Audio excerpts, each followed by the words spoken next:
दोस्तों नमस्कार, बहुत स्वागत है आपका चौकस भारत में। मैं आपका दोस्त ब्रजेंद्र। आज हम उस जगह पे खड़े हैं जहां पर जगदेव बाबू को गोली मारी गई थी। आज हम उस स्थल पर खड़े हैं जो पहले गया जिला में हुआ करता था। जी हाँ, कुर्था है ये जगह, जो फिल वक्त अरवल जिला का प्रखंड जो है वो क्षेत्र है। और यहीं पे उस समय यानी 5 सितंबर 1974 में एक कार्यक्रम के दौरान जगदेव बाबू को यहाँ पर गोली लगी थी। और ये जो पीछे हमारा देख रहे हैं जो स्मारक है, उनकी मूर्ति है, वहीं पर आकर जगदेव बाबू गिरे थे।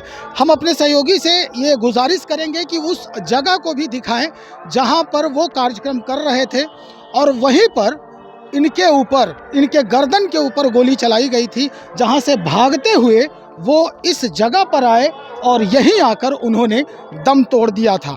हज़ारों लोग थे उस वक्त और क्या कुछ हुआ था, आज वही बात, वही कहानी हम आंखों देखी जुबानी सुनवाने का प्रयास कर रहे हैं। ये कहानी हम क्यों सुनवाना जरूरी समझ रहे हैं, ये भी हम आपको बताएंगे।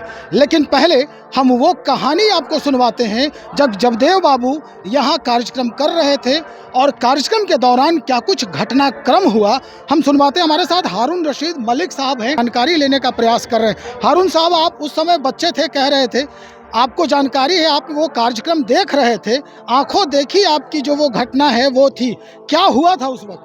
5 सितंबर 1974 का वक्त था और जगदेव बाबू पहले सुबह उठ के पूरे इलाके में घूमे। उसमें मेरे गांव कुर्थाडी है, वहां भी वो आए और घूमने के बाद जब ये स्थल पर आए तो उनको डीएसपी साहब ने रोका, कहा कि अंदर जाने की इजाज़त नहीं।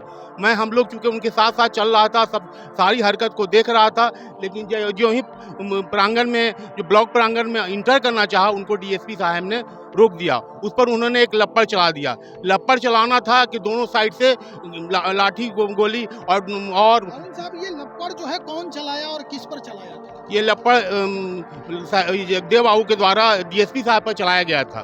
उस पर ये देखकर पब्लिक लोग भड़क गए कि मामला ये क्या है। और वहाँ पर हम भी खड़े हुए थे, साइड में गिट्टी लगा हुआ था, लोग गिट्टी चलाना शुरू कर दिए। गिट्टी जब चलना शुरू हुआ तो एक आवाज़ आई फायरिंग का, 8-10 राउंड फायरिंग चला और मालूम हुआ कि हम लोग देखा गोली लगी, जो जगदेव बाबू प्रसाद वहाँ पर गिर गए और हम लोग भागना शुरू कर दिया। उसमें लक्ष्मण नाम का लड़का हमारे कुर्साही का था, वो भी शहीद हो गया। और 8-10 राउंड एक बीडीओ साहब थे, उनकी बच्ची को गोली लगा और बड़ा हालात वहाँ बहुत नाजुक हो गया। चारों तरफ से कुर्था में कर्फ्यू लग गया, बड़ा भगदम मचा, लोग परेशान, भागना शुरू कर दिया और कम से कम 10-12 राउंड गोली चली। और जगदेव बाबू जब गिरे तो लोगों ने कहा, मैं तो अब वहाँ गोली लगने के बाद मैं नहीं रहा, हम लोग भाग गए, लेकिन दूर से देखते रहे। देखने के क्रम में देखा गया कि जगदेव बाबू को खींच के कुर्था थाना के पास लाया गया। बहुत प्यास थे, प्यास लगी हुई थी, वो चाह रहे थे, लेकिन पुलिस ने उन्हें मदद नहीं की। उस वक्त का मामला कुछ और था। उस देश में 2 तरह का माहौल था, एक उच्च जाति के लोग और इनकी बोली से कुछ 100 में 90 शोषित हैं, 90 भाग हमारा है, 10 का शासन 90 पर नहीं चलेगा। इस तरह का कोई बात था जो आपस में एक तकरार की बात थी। कांग्रेस की हुकूमत थी और जगदेव बाबू चूँकि वो उनकी मेंटलिटी थी सबको लेके चलने का, लेकिन चूँकि वो ज़माने का माहौल ऐसा नहीं था, ये चाह रहे थे कि क्रांति लाए लेनिन के नाम पर, लेकिन उस वक्त वो सफल नहीं हुए और अपनी आवाज़ को 100 में 90 शोषित है, 90 भाग हमारा है, 10 का शासन 90 पे नहीं चलेगा, ये बात ऊपर से यहाँ के मुख्यमंत्री को लेके यहाँ के लोग भी लोकल नहीं चाहते थे कि ये इस मामले में, लेकिन ये अपनी बात पे अड़े रहे। साहब, ये बात जानना बहुत जरूरी है कि ये जो गोली चली थी वो किसके तरफ से चली थी? आप कह रहे हैं कि पुलिस भी जो है मददगार नहीं थी उस समय, तो क्या ये गोली जो है आम पब्लिक के तरफ से थी? नहीं, गोली तो पुलिस से चली। जब डीएसपी को इन्होंने थप्पड़ मारा और चाहा कि हम आगे बढ़ें तो उनको पुलिस ने ढकेल दिया और गोली चला दिया। उसी क्रम में गोली लगी, वो तो मैंने अपने आंखों से, पहली गोली लगी कहाँ पर लगी देखा, लेकिन हम लोग वहाँ पर से हट गए और थोड़ी दूर पर वहाँ ब्लॉक प्रांगण से के दूरी पर रोड पर हम लोग आ गए, देखते रहे। और उसके बाद ये भी देखा कि जगदेव प्रसाद जहाँ से गिरे वहाँ से खींच कर लाया गया और भगदड़ मच रहा था, थाना में लाया गया। वहाँ तक कि मैंने कार्यक्रम देखा और उसके बाद हम लोग वहाँ से भाग गए। चलिए, भाग गए, ये पूरी कहानी जो है वो अपनी आंखों देख। उस वक्त आप किस अवस्था में थे? मैं उस वक्त 8वां क्लास में पढ़ रहा था और हम लोग बहुत अच्छे फुटबॉल के खिलाड़ी थे, इंटर स्टेट वगैरह भी खेलने का मौका मिला। तो हम लोग जब वहाँ थे कुर्ता फील्ड पर, तो ये बात चल रही थी कि बड़े पैमाने पर कल 5 सितंबर को जगदेव बाबू एक बहुत बड़ा प्रोसेशन निकालेंगे, और ये प्रोसेशन बहुत ज़बरदस्त था। मैंने उतनी भीड़ अपनी ज़िंदगी में कुर्था में नहीं देखा था, काफ़ी भीड़ था, और पूरा घूम घाम के कुर्था हाई स्कूल वगैरह से आए, और जहीं प्रांगण में घुसना चाहे वहीं पर वार्तालाप हुआ और आपस में तकरार हुआ पैदा। ये बात भी क्या सच है कि जगदेव बाबू हमेशा भड़काऊ भाषण देते थे, हमेशा जो है एक वर्ग के खिलाफ हमेशा वो गोलबंदी करते नजर आते थे? हाँ, उस समय जो उच्च जाति के लोग थे, जिसमें मैं भी आता हूँ, उनके बोली से हम लोग भी खुश नहीं थे। एक भड़काऊ भाषण होता था जो हम लोग भी 100 में 90 शोषित और इस तरह उच्च जाति का बोलते थे, गोरे गोरे हाथ से धान रोपवाएंगे, इस तरह की प्रवृत्ति थी, जो हम लोग भी चूंकि उच्च वर्ग में आते हैं खुश नहीं थे। लेकिन हम लोग ये नहीं समझ रहे थे कि मामला इतना बढ़ जाएगा और गोली तक चलेगी और जगदेव बाबू मारे जाएंगे। चलिए हारून साहब, बहुत शुक्रिया जानकारी देने के लिए आपको। वहीं आज एक अनुयायी हैं, जगदेव बाबू के फॉलोवर हैं यहाँ, चूंकि हम आपको दिखाने का प्रयास करेंगे थोड़े ही देर में क्या कुछ और होता है यहाँ पर, लेकिन सबसे पहले प्रमोद यादव जी हैं जो यहीं के रहने वाले हैं, इसी इलाके के रहने वाले हैं। प्रमोद यादव जी, आपको क्या लगता है किस तरह का उस समय माहौल होगा? चूंकि आपका तो मुझे लगता है कि उस समय जन्म भी नहीं होगा, ये 74 की घटना है। क्या लगता है आपको, कैसे आप इसको देखते हैं? एक युवा होने के नाते आप इस पूरे घटनाक्रम को और उनके सिद्धांतों को, उनके जो विचार थे उसको कैसे देखते हैं? मैं अभी तत्काल जगदेव बाबू का अनुयायी नहीं हूँ, लेकिन हमारा जो राजनीति का जो शुरुआत हुआ है वो जगदेव प्रसाद का ही देन है। हमसे पहले हमारे पिताजी, हमारे बड़े भाई उनके साथ रह चुके थे। मैं उनके विचारों से, सिद्धांतों से सहमत था उस समय, उस दौर में, लेकिन अभी मैं उनके विचारों से सहमत नहीं हूँ। अभी हम समाजवाद और साम्यवाद की लड़ाई में नहीं, साम्यवाद और समाजवाद की लड़ाई तो आप लड़ रहे हैं, अच्छी बात है, आपके विचार में है, जहन में है।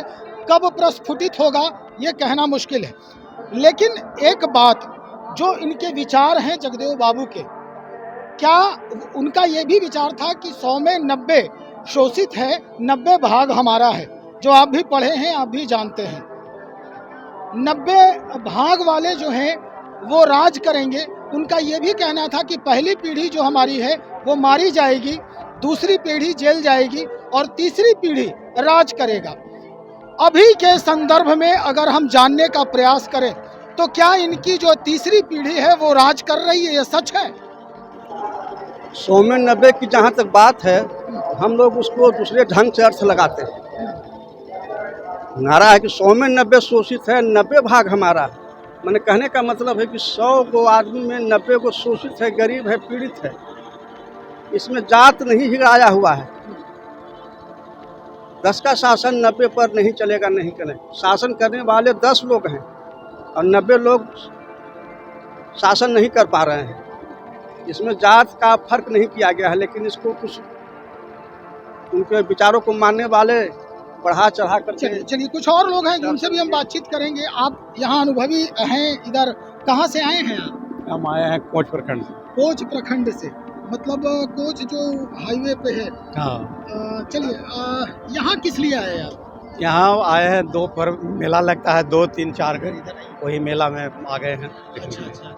तो मतलब आप जगदेव बाबू के विचारों से सहमत हैं? हाँ, बिल्कुल सहमत। एक बात जो है वो समझ में नहीं आई अभी तक।